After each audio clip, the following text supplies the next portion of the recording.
Welcome to the Perfect Movie Podcast, the podcast that says, I don't know what the hell's in there, but it's weird and pissed off, whatever it is.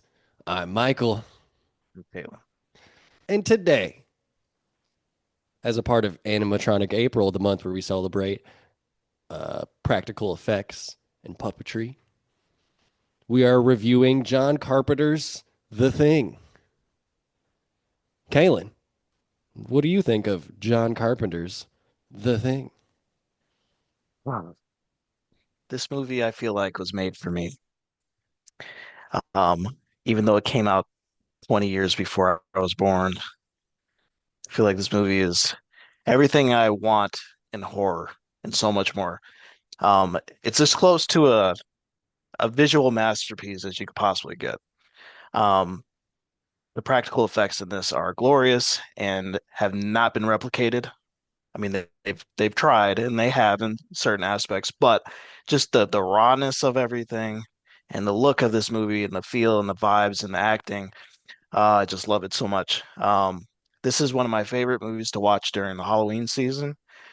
Um, I try to watch this at least once a year, and I said in my letterbox review that this movie gives me a physical reaction whenever I watch it. Um, I feel cold. And I always feel like I got to bundle up real good when I watch this movie because of the setting and just the feel that it gives me. And it gives me that tingle, Michael. I'm going to say it right away. It's one of those movies that gives a tingle. And I just love this film so much. One of my favorite horror movies, if not my favorite horror movie of all time. The Thing, John Carpenter. Nice.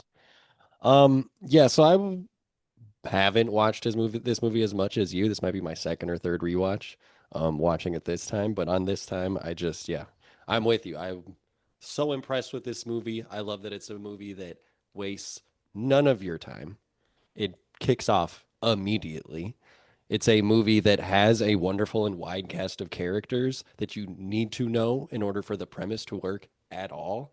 And it gets you to know and understand them in such a casual and like purposeful and just great way that you don't it never stops to have everyone stand around and talk about what they do and what their job is at the station, because these are all guys that are stationed at a distant Antarctic station. If you've never heard about the thing, which would be crazy if you have, it's a movie about a shape-shifting alien that happens upon a bunch of men living in the at an Antarctic research facility. So they're isolated, and the thing can take over animal or man, and just completely manifest itself as them in order to infect more people. So it's all about paranoia, not knowing who's who. Somebody right next to you might be the thing, or they might be your friend. And it's all about people turning on each other and trying to figure this problem out.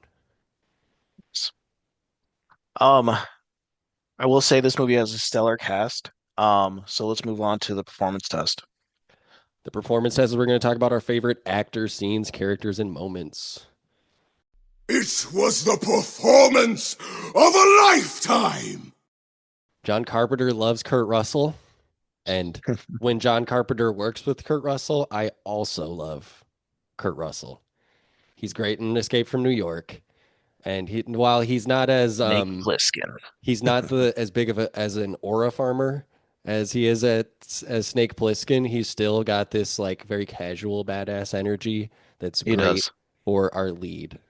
He kind of reminds me of like in this movie of like as like a Daryl from The Walking Dead or like just a guy that's ready to go like head in into a situation. He's like he doesn't even really want the leadership role and people don't really see him as a leader, but he's going to step in and get the job done kind of thing. Um, he also has a funny name, RJ McCready. Not as funny as Snake Plissken, but um, and he's a helicopter pilot. And so we have this group of like researchers who work on a at a facility in Antarctica, and they happen upon it's a spaceship or something where they find the body of this creature. And so you have this whole plot going, and then Kurt Russell, I think he's definitely one of the standouts of this movie for sure. I love his performance. He has a lot of great lines. He really is the catalyst into this film, and you're following him quite a bit throughout this. Well, what's funny with McCready is there's a very pointed point where the rest of the cast basically foists leadership upon him. They lose confidence in Bennings, who like wears like a military uniform the whole time and is from at the very beginning pretty clearly like the leader of the station. Yes. Um, but after there's an incident where somebody breaks into uh all the like backup blood, and they deduce that there's basically Bennings has a key, and one of the other characters also has access to it, and they are immediately kind of cast out of their roles, and they all just kind of stand around. And they're like, well, somebody reasonable should probably, have the keys and kind of become the new leader of this situation.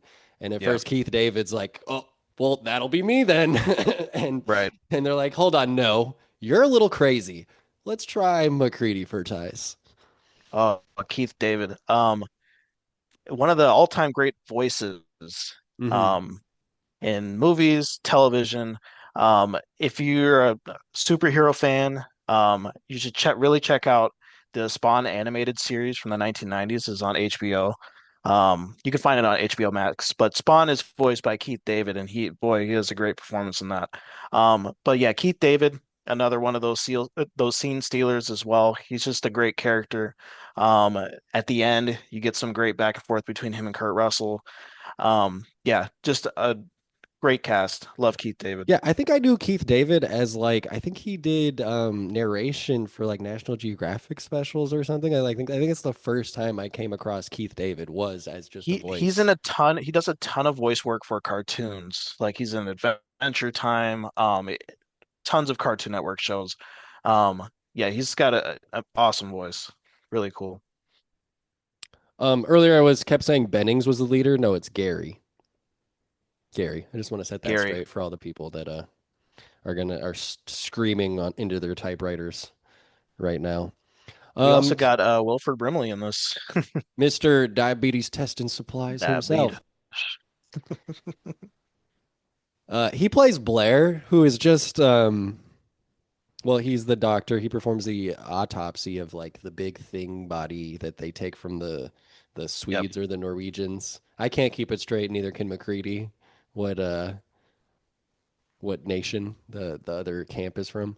Um he performs the autopsy and then pretty quickly like loses his mind and gets locked away, and is taken over by the thing pretty much at that point. But I love when they like go to visit him and he's just like eating out of a can with a noose hanging right next to him, Yeah. very like dramatically. And at that point, it's pretty clear if you are in hindsight that he is already taken over by the thing. So I love thinking it as the alien doing this like weird dramatic like plea for sympathy from the rest of the Yeah. cast by having it the like noose so prominent in the foreground of Right. that interaction. Um, yeah. Wilford Brimley. He's definitely one of the like an icon, basically. I couldn't name everything that he's in, but he's got a memorable face, memorable voice.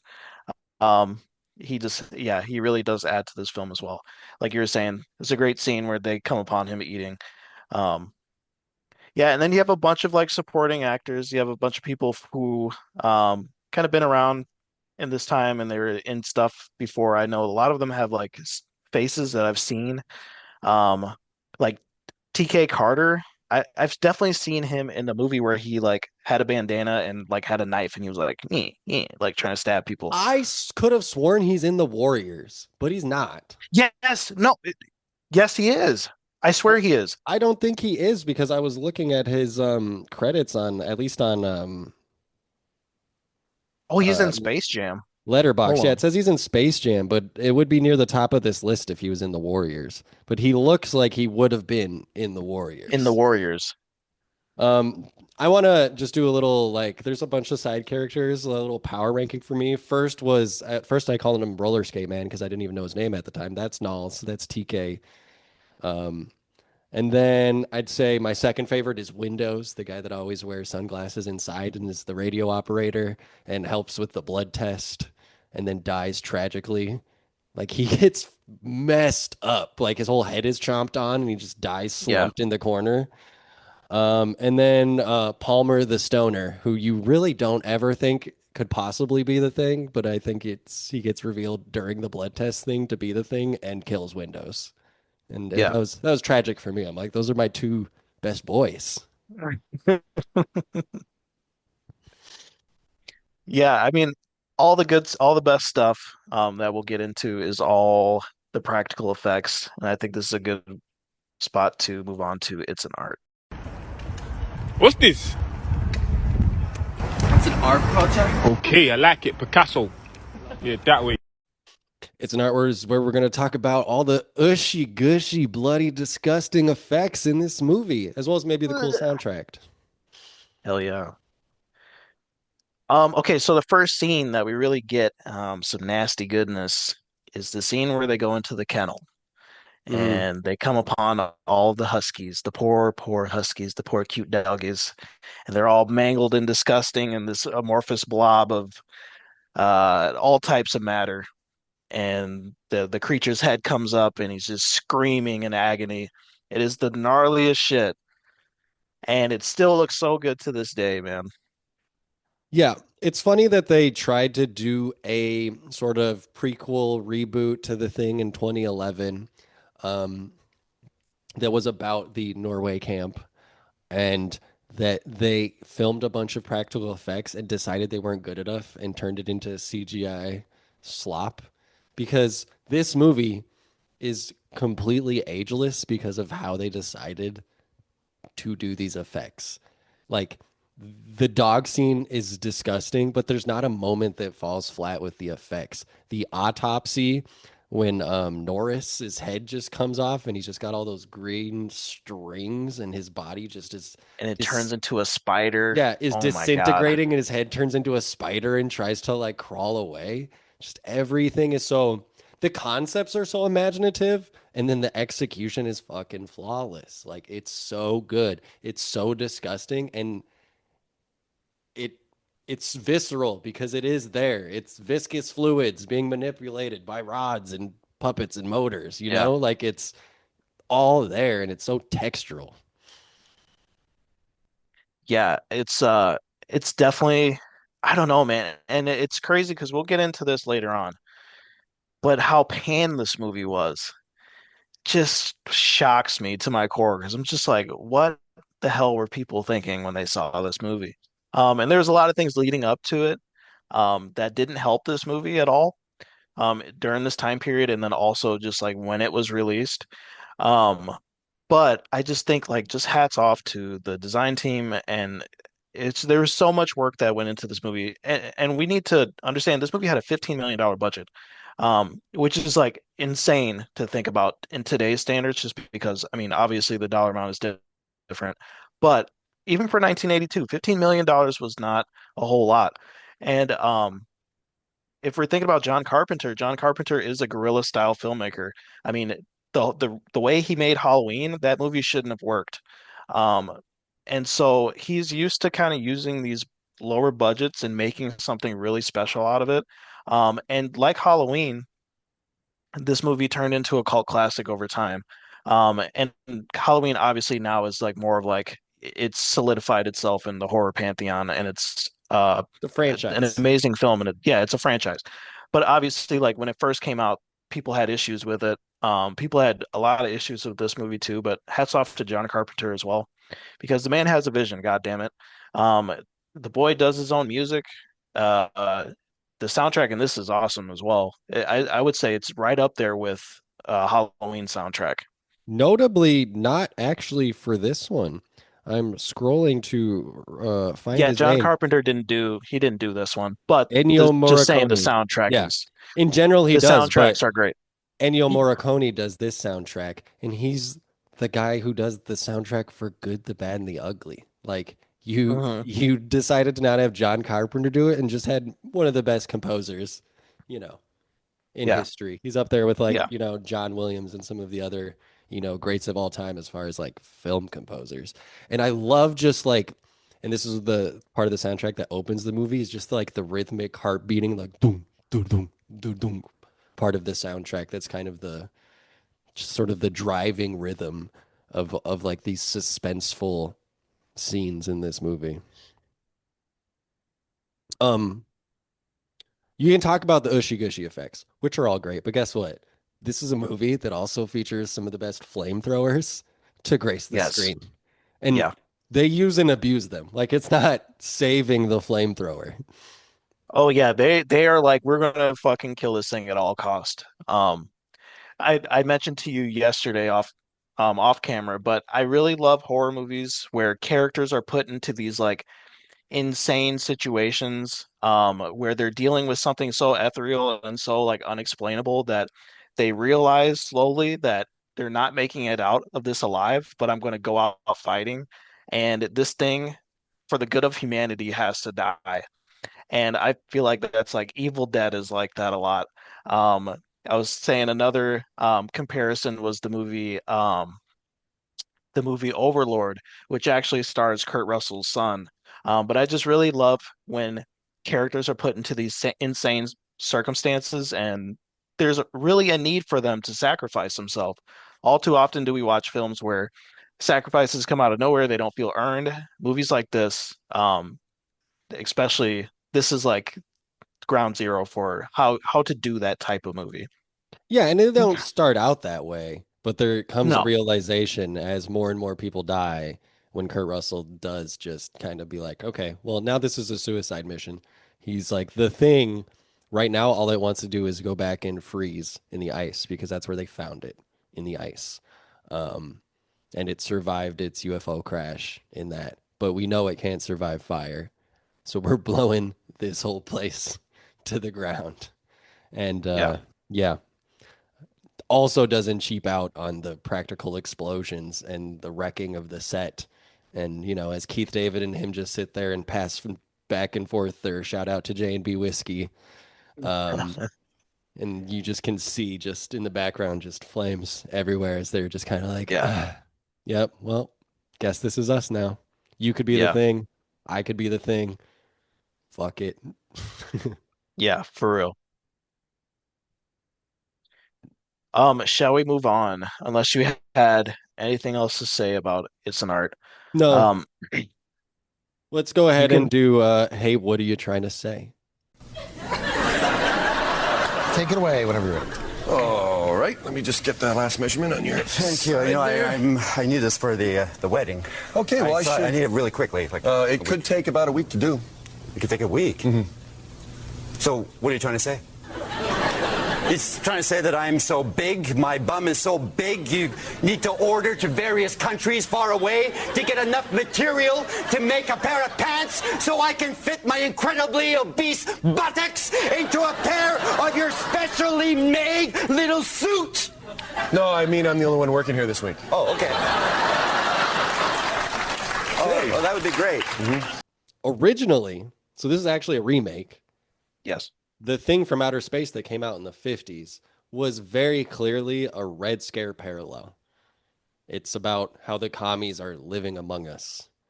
I don't think that DNA really crosses over unless you want to apply that to it to the remake of The Thing, but that is kind of the original context of the story of having this alien that's a human that lives alongside you. It looks like your neighbor. It acts like your friend, but they're different. Inside, they're a monster, you know?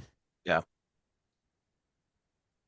Um, I do kind of want to talk about some of the controversy around this film.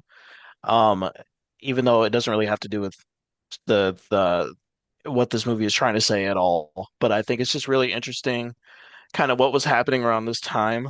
So the country was in a recession. Um, in this time, the movie came out in 1982. Around this time, the country was in a recession.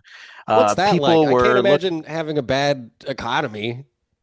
I don't know. Everything is High fine high right gas now. prices?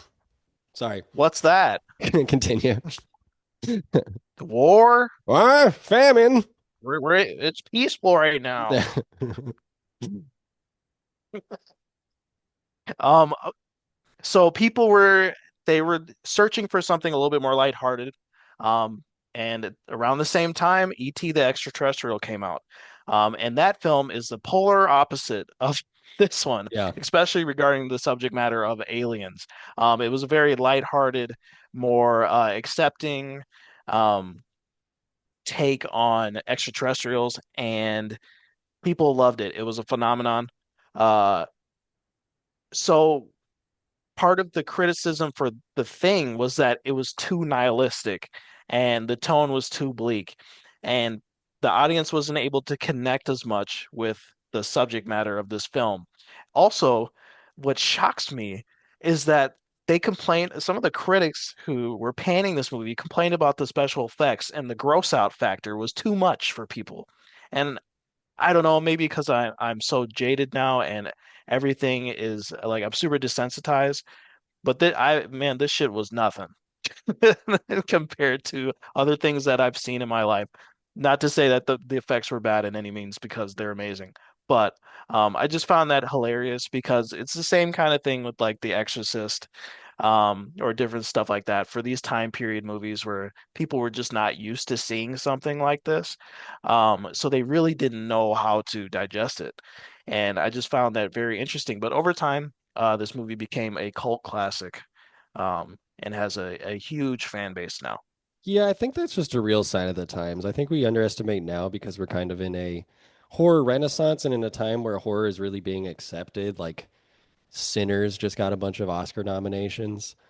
Um, it's like there was just so much of a uh I'm can't think of the word, but people were just very down on horror. They didn't respect it. Didn't give you any sort of like, Steven Spielberg, we respect him. He makes good family movies. John Carpenter, he makes this shitty, gross out stuff. Yeah. The value is just not seen in it, especially and you add on top that it's like excessively gory and stuff. It's a turn off from an era of people that found that to just be like a moral fault, which I just Yeah. don't think is the case anymore. And once you move past that and get into like the nitty gritty of the what we have here, this is a sumptuous meal of character and of effects and like, production meet art. Like, great work, Yes. guys. And it's really one of those first like horror movies that's truly like breaking down the barrier between like what makes a good horror film, and like and how horror can also be a beautiful art form in itself. Um and like obviously you had that before with Halloween and Texas Chainsaw Massacre, and like you had these movies that had it, but like now it's truly becoming its own art form, and it's truly becoming something like that's special and can give you a whole different perspective on film in general. Um, and I'm thinking like with this movie specifically, like the lighting is amazing. And then obviously you got the incredible special effects. And it's like usually during that time period, you wouldn't see the type of work go into a horror movie like that. But it's just showing you that, like, I don't know, it's the progression. It's really is like one of the godfathers of like for why we have such creative horror now. And you can see a lot of um influence in films today, um due to the success of The Thing. And I just really think it cements itself as one of the goats for sure. Yeah, a lot of movies are very indebted to Thing. I just thought of, we've reviewed Color Out of Space, and the llama fusing scene would not have existed without Nope. the Or Thing. even the scene where the mom and the son merge Hmm. together. That scene still creeps me out to this Yeah, day. that's Um, another great. We came upon an eldritch horror, and it ruined our lives well, movie. and here's the thing. The Thing is one of those movies too where if it was in the hands of a competent director, I wouldn't mind a remake. If it was in the hands of somebody who was really great with practical effects and had a keen eye for cinematography and um, story, and I think it could be done well. I don't know who I would put that in the hands of, but I would like to see that plot in with today's technology and just what we could do. I think it could be really interesting and special, but obviously there's no taking anything from away from the original. Wait for the Among Us adaptation. Oh yeah. That'll be the one. Um, Um, yeah, shall we let the hate flow through us before we ask our final question? let's This do is it. this is where we're going to air out our annoyances and our complaints. Good. Use your aggressive feelings, boy. Let the hate flow through you. I only wrote one thing down, and I think of it especially in like sort of the final confrontation Kurt Russell has as they're like laying the dynamite at the very end. It's like occasionally the monster spends time aura farming when it could be killing, and it just kind of like opens its face up, and it's just going Yeah, blah blah blah blah blah as yeah, Kurt Russell stumbles away. It's the most minor nitpick ever, but it is like probably could have just murdered him just then, you know. yeah. And I attribute that to also like just the time period where there's just not too much they could do with these puppets as far as like mobility, and making these things look like they're chasing after people. I also think it's Um, like show him where the money went. yeah, for sure. That was the money shot right there. Um, I do think that the runtime is fine, honestly. It's just under shy of like 10 minutes, under 2 hours. Um, the runtime doesn't really bother me. Some of the pacing can be off a little bit. Um, I'm thinking specifically in the beginning, there's kind of a lot of like meandering. Um, Obviously you have to set up these characters and different things like that, but it just kind of it shows its age a little bit in certain aspects, especially with like just kind of like the monotonous stuff that these characters do, especially in the beginning. It's not really that much of a critique, but that's really the only negative I have.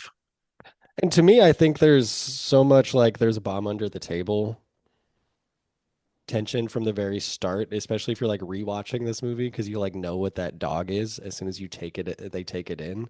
So even though if you know the rhythms of the movie, you know nothing's really gonna like fly off for, you know, another 15, 20 minutes, it is kind of fun to just see the kind of like put the chess pieces in place. At least that's how I Yeah. felt on the rewatch.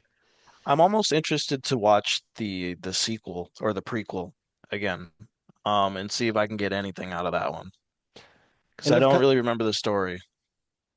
and haven't watched it enough that I know that I like remembered everything by heart. And like on my rewatch, the whole time I'm like, yeah, Clark's definitely the thing because he's always hanging out with that dog, and Yeah, that turns yeah, out not to be the case. You get completely wrong-footed about that guy, yeah, and it's like if you don't have a living memory of this movie, it's a great one to return to because you can come back and still be pretty surprised. absolutely. I really think this movie is great for the Halloween season. I recommend people watching it around that time of year. It's just a great vibe setter. Um, I just love it for that specifically. So yeah, let's move on to our final question.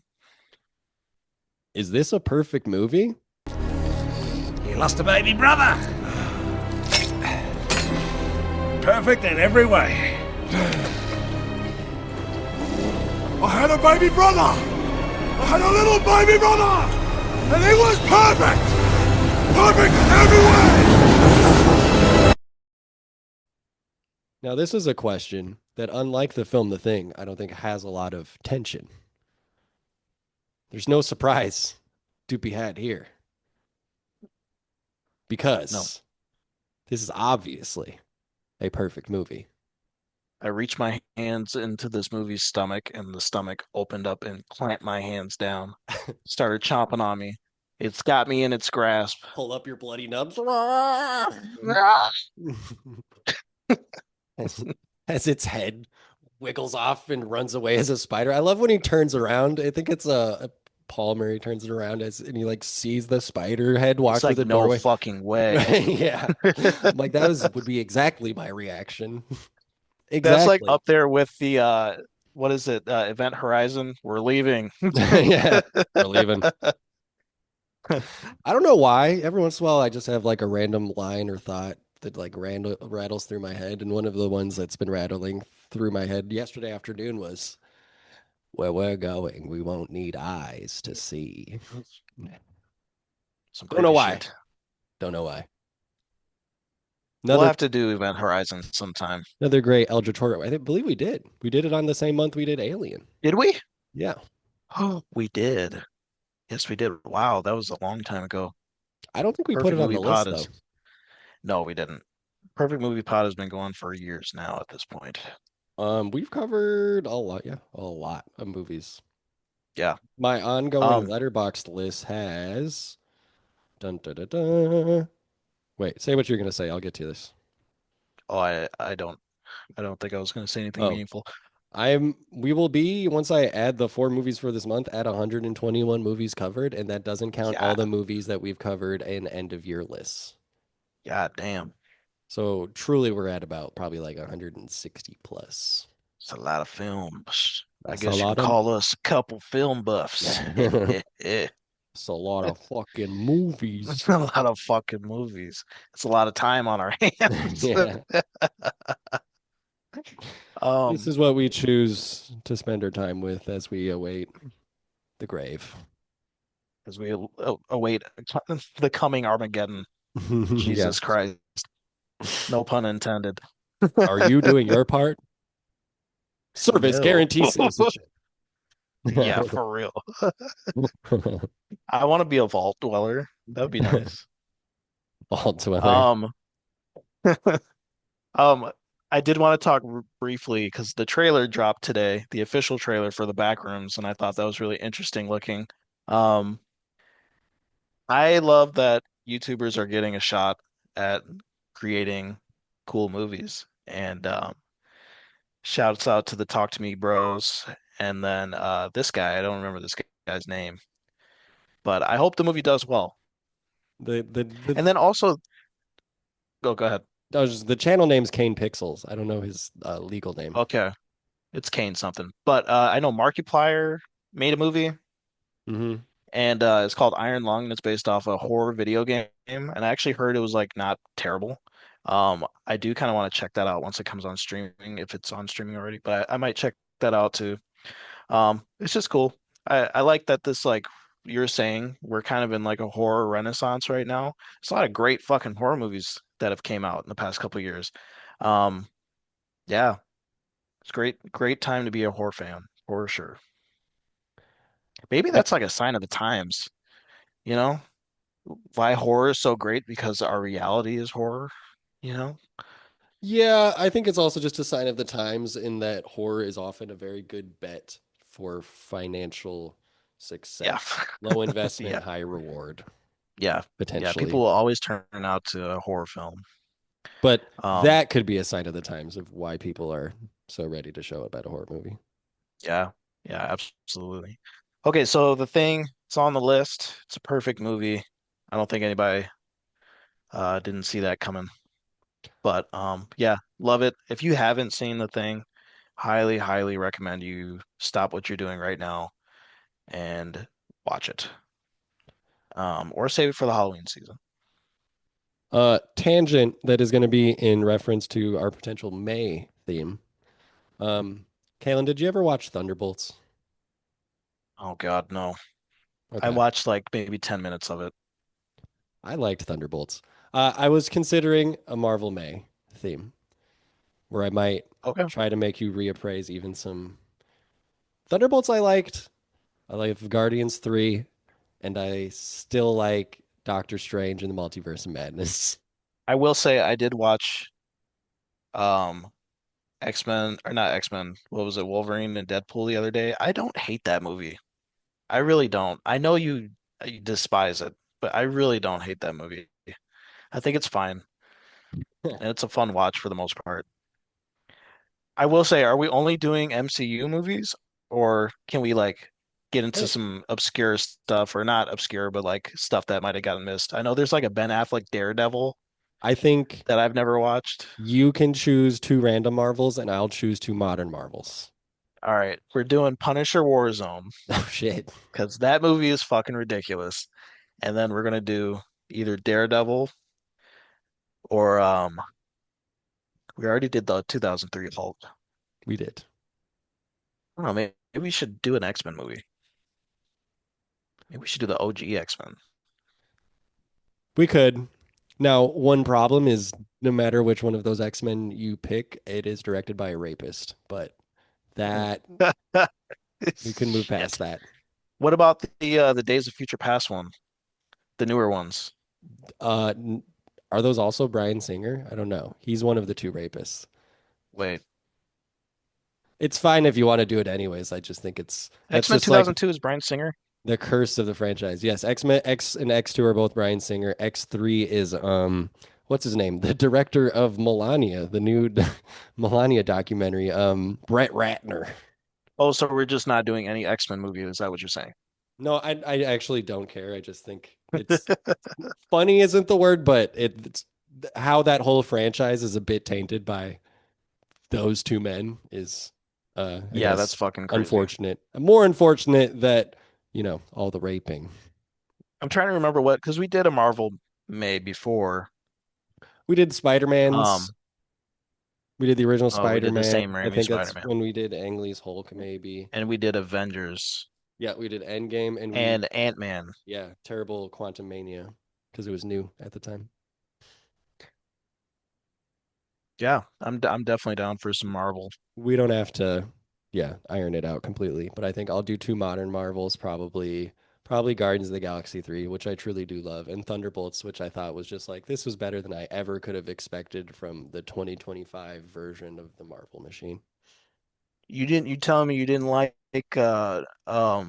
what's the Falcon and the The Red Falcon and Hulk? the Winter Soldier. Harrison Ford, he's been with us a long time, and I'm so glad his career culminated in him fucking turning into the Red Hulk in a CGI sludge fest next to a bunch of terrible CGI pink, like the pink lilac trees or whatever the hell, the cherry blossom trees gifted from Japan. Let's give this man his flowers already so he can fucking die. Yeah, no, just let him, hey, give him some weed and put him behind the wheel of another plane, you Get know? off my fucking plane. Love you, Harrison Ford, but yeah, God damn, dude. he actually like wasn't the worst part of that movie. The worst part of No, that movie he Oh yeah, go ahead. is just that it culminates in what is clearly a tacked on Red Hulk fight, and that they just staple Giancarlo Esposito into it for no reason at all. Yeah. Just another side Yeah. quest. And it looked terrible. It looked so bad. It looked What nasty. sincerely between that and the Fantastic Four movies, the new one, truly an era of sludge. Hey, like the Fantastic Four movie. Fantastic Four had a couple, it has some okay art direction, but some of the action looks really awful. Yeah, yeah. I like that movie for the most It's part. so boring. That's its biggest problem is I was just absolute I felt nothing. It was like kind of like a sedative in my system. I was just kind of like my pulse is lowered and I'm just waiting till it's over, you know? Did you see the trailer for Spider-Man Mhm. brand new day? Spider-Man generated by Sora before they shut it down. Yeah, for real though. It's got the Punisher and the Hulk in it. John Bernthal. You hear Yeah, that? kid. That's war. That's war. What is that? No, the meme that I always see is him running in The Walking Dead. He's like, "What is that?" And he's just running. What the hell you doing? All right, Anyways, we should wrap this up. So it sounds like next month will be Marvel May. This has been Animatronic April. when are we And gonna do another Star Wars movie? That's the question. when The Mandalorian and Grogu releases in the middle of May. Mandalorian and Grogu. Look, it's a baby Yoda. His name is Grogu. Dave Filoni, he's got a lot of great ideas underneath that cowboy hat, you know? I'm gonna call him Grogu. He's gonna meet deep fake Luke Skywalker. You know that Pedro Pascal? I like him a lot. Like Pedro Ascal. Pedro Pascal is always touching me. If you heard that, it's like this thing. We gotta go. We gotta go. We can't do this. He's always touching people. All right. Allegedly. We will see you next month in Marvel May, and maybe to cover the great Star Wars film, The Mandalorian Grogu. Okay. Bye. Thank you for watching and listening to the Perfect Movie Podcast. If you're on Spotify, give us a follow and a 5-star rating. Tell a friend. If you're on YouTube, you can smash that like button, subscribe, comment down below. Also tell a friend. We'll see you next time.